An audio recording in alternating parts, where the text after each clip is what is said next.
During the Trump presidency, a series of lethal actions by U.S. forces, both abroad and at home, have sparked sustained allegations that the regime normalizes extrajudicial killing.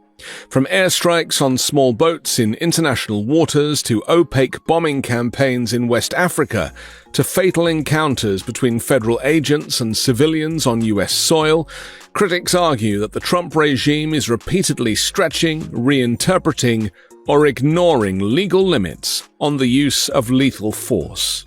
Whilst Trump has consistently defended these actions as lawful and necessary, lawsuits, human rights complaints, and investigative reporting have painted a far more troubling picture, one in which civilians were killed without charge, trial, or meaningful accountability. The clearest legal challenge emerged after a deadly U.S. military strike on a small go-fast boat in the Caribbean Sea in October.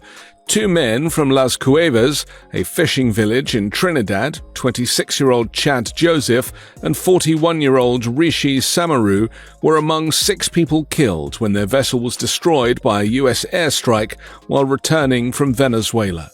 Civil rights attorneys later filed a federal lawsuit on behalf of the families, arguing that the strike constituted an unlawful killing of civilians in international waters.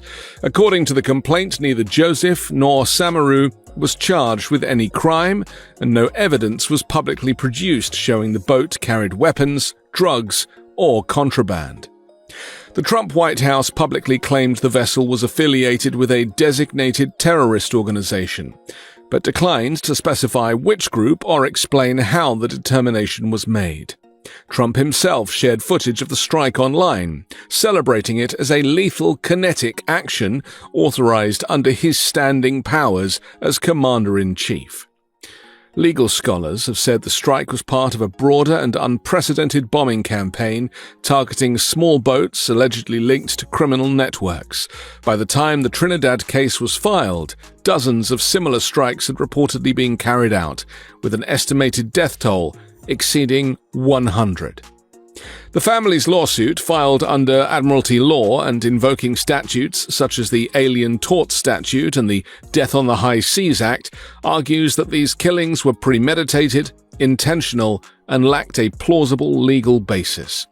Attorneys involved described the campaign as historically novel, noting that the US had never before claimed the authority to bomb civilian vessels far from its borders outside a declared war.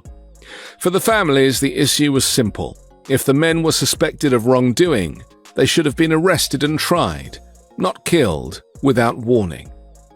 Questions about legality and proportionality also followed U.S. airstrikes in northwest Nigeria. On Christmas Day, U.S. Africa Command confirmed it had conducted strikes targeting camps it said were linked to Islamic State militants. Trump claimed responsibility on social